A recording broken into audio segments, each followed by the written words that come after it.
जिल्हा परिषद आणि पंचायत समितीच्या निवडणुका साधारणतः 5 तारखेनंतर त्याची आचारसंहिता लागण्याची चिन्ह सध्या तरी दिसत असून राज्यामध्ये सर्वत्र जिल्हा परिषद आणि पंचायत समितीच्या इच्छुकांची भाऊगर्दी पाहायला मिळते.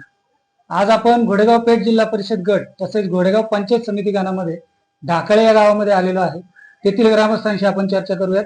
त्यांचं काय म्हणणं आहे, नक्की कोणी विकास केला, विकास निधीबाबत त्यांचं काय म्हणणं आहे. घोडेगाव पेठ जिल्हा परिषद गट हा कायमच शिवसेनेचा बालेकिल्ला म्हणून राहिलेला आहे. येत्या काळामध्ये राजकीय समीकरणं बदललीत का, किंवा ती कशा स्वरूपात बदलणार आहेत, विकासाच्या मुद्द्यावरती मतदान होईल की माणसाच्या चेहरा पाहून मतदान होईल, याबाबत आपण स्थानिकांशी चर्चा करूयात. बाबा नमस्कार. आपलं नाव दोंडेबा लांगी, सरपंच ढाकाळ.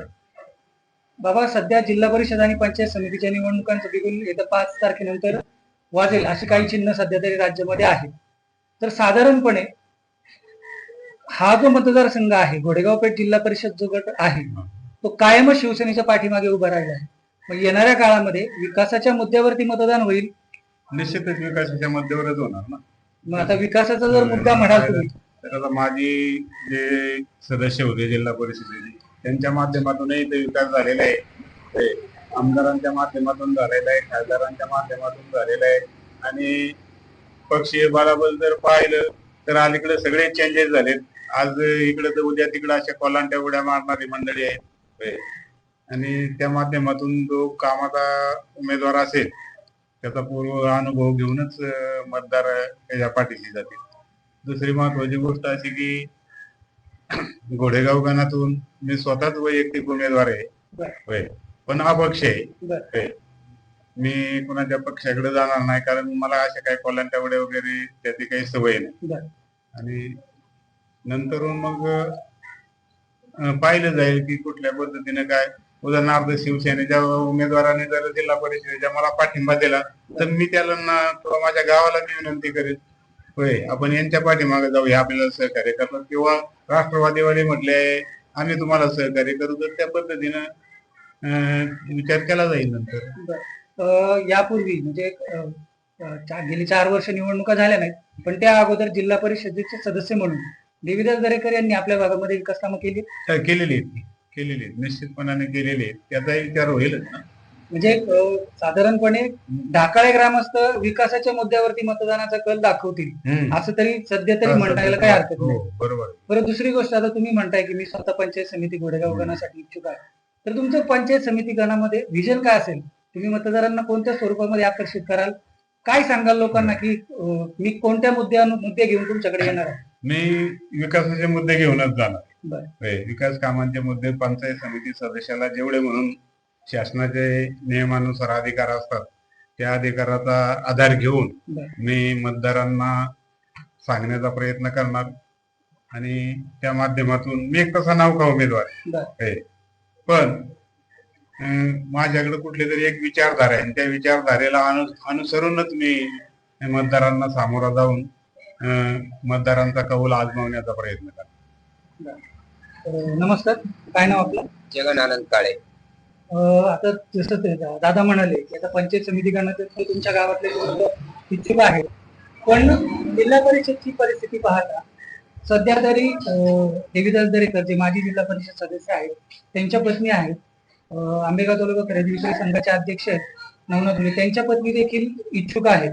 मग ह्या इच्छुकांच्या गर्दीमध्ये विकास आणि माणूस यापैकी तुम्ही कोणाला सर्व पसंती द्याल? दरेकर साहेबांच्या मंडळीला. पण असं का? दरेकर साहेबांनी आमच्या गावासाठी भरपूर कामं केल्या. काय स्वरूपाची कामं झाली? स्टँड बांधलं, पाईपलाईन पिण्यासाठी पाणी दिलं, ग्रामपंचायत बांधली, शाळेसाठी केलं, स्मशानभूमीचं काम केलं. तो कोणत्याही पक्षाचा असू दे, त्याच्याशी नाही, त्यांनी कामं केल्यात आमच्या गावासाठी. म्हणजे याचा अर्थ तुम्ही विकासाच्या मुद्द्यावरतीच दरेकर यांच्या पाठीशी खंबीरपणे उभे राहणार. धन्यवाद. बाबा, आपलं नाव काय? दिनेश माझी काळे. बरं, आता ते जसे म्हणाले की आम्ही विकासाच्या मुद्द्यावरतीच देवीदास दरेकर यांच्या पाठीशी उभे राहणार, पण नवनाथ फुले हे देखील आज तालुक्याच्या एका मोठ्या संस्थेवरती कार्यरत आहेत. आमदार दिलीप वळसे पाटलांचे खंदी समर्थक म्हणून त्यांची ओळख आहे तालुक्यामध्ये.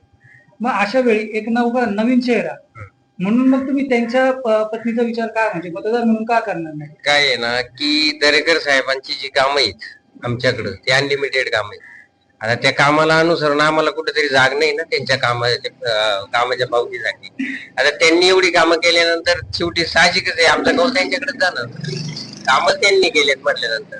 नाही पण मग आता तुम्ही म्हणताय नवीन चेहरा, ठीक आहे, नवीन चेहऱ्याचा तो आता मतदार ठरवेल प्रत्येक गावचं प्रत्येक याचं. पण आमच्या दृष्टीनं दरेकर साहेबांनी जी कामं केली ती आतापर्यंत म्हणजे त्यांच्या कारकिर्दी भरपूर झाली. नाही, हा झाला विषय. आणि प्रश्न दुसरा, आता तुम्ही म्हटलात की आमच्या पंचायत समितीला आमचे ते हे सरपंच उभे राहणार आहेत अपक्ष म्हणून. आता त्यांच्या आमचं स्वतःचा घरचा उमेदवार जर उभा राहत असेल तर आमच्या पूर्ण परिसरात आमच्या गावचा तर पूर्ण पाठिंबा त्यांनाच असणार आहे, प्रश्नच नाही. नक्की. आमच्या घरचा जर उमेदवार उभा आहे तर त्यांचाही विचार आम्ही करणारच ना. आमचा गाव म्हणा, आमचे नातेवाईक, आमचे साल आंबेदारा ढाकाळे म्हणजे जवळपासची लोक, आम्ही तो विचार निश्चित करू. धन्यवाद. चला तर आपण पाहिलं की ढाकाळे ग्रामस्थांचा विकास आणि जे यापूर्वी कामं झालेली आहेत त्या बळावरती देवीदास दरेकर यांच्याकडे काही का होईना पण थोडासा कल जाताना दिसतो. येणाऱ्या काळामध्ये देवीदास दरेकरांच्या या सुविद्य पत्नी या इच्छुक उमेदवार म्हणून तरी सध्या चर्चेत आहेत, पण त्यांना प्रतिस्पर्धी म्हणून जर राष्ट्रवादी काँग्रेसकडनं इतर कोणत्या भव्य उमेदवाराचं नाव चर्चेत आलं तर मात्र या ठिकाणची परिस्थिती बदलेल का हे पाहणं उत्सुकतेचं ठरेल.